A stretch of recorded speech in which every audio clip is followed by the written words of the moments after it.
Başı rahmet, ortası mağfiret, sonu inşallah ebedi azaptan kurtuluş olan mübarek Ramazan-ı Şerif'in kalplerimize huzur, sofralarımıza bereket, teşkilatımıza güç katmasını temenni ediyorum.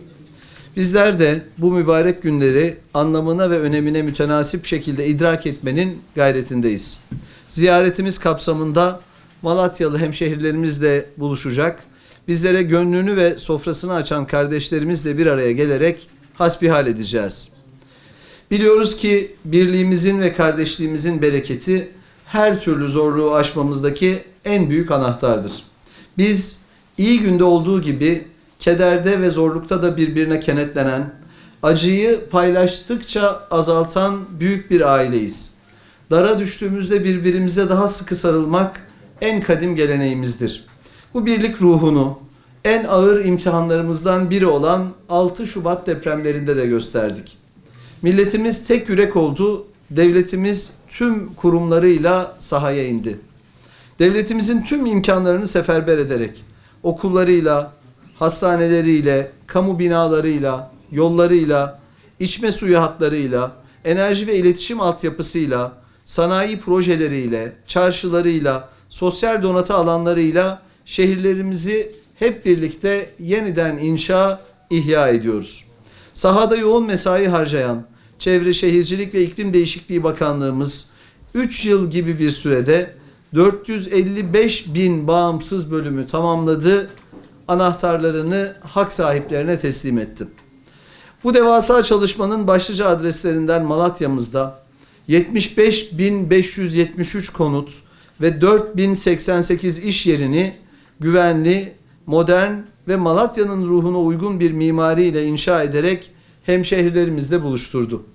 Sanayi ve Teknoloji Bakanlığı olarak da Malatya'mızı eskisinden daha müreffeh ve daha dirençli bir şehir haline getirmek adına üretim altyapımızı ayağa kaldıran, esnafımızı ve KOBİ'lerimizi yeniden işlerinin başına döndüren, şehrimizi yeni yatırımlarla buluşturan, sosyoekonomik kalkınmayı ve toparlanmayı destekleyen kapsamlı adımlar atmaya gayret ettik. Malatya'da üretimin yeniden canlanmasını kalıcı hale getirmek için toplam 640 hektarlık 4 yeni sanayi alanını devreye aldık.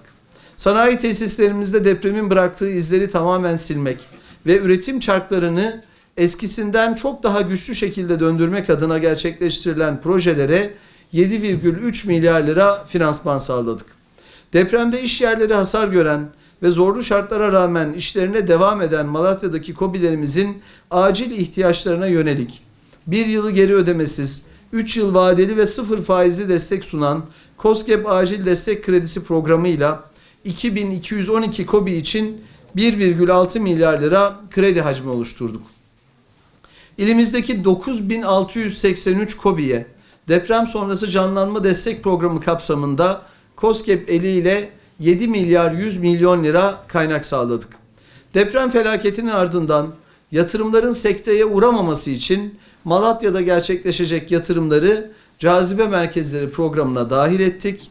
Bu kapsamda düzenlediğimiz 435 teşvik belgesiyle şehrimizde 29 milyar liralık yatırımın ve 22.835 istihdamın önünü açtık.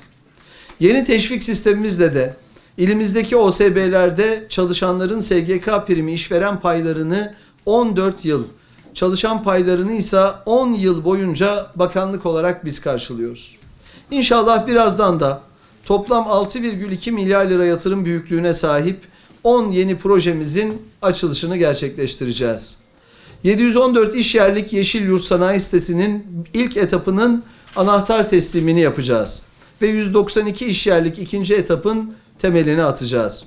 Ayrıca Malatya Bilim Merkezi ile Fırat Kalkınma Ajansı ve DAP Bölge Kalkınma İdaresi'nin 83 milyon lira desteğiyle hayata geçirilecek 5 projenin protokollerini imzalayacağız. Bizler tarihi boyunca üretim kültürüyle, alın teriyle nam salmış bu şehrin kalkınma hikayesinin yarım kalmasına müsaade etmedik. Allah'ın izniyle bundan sonra da müsaade etmeyeceğiz.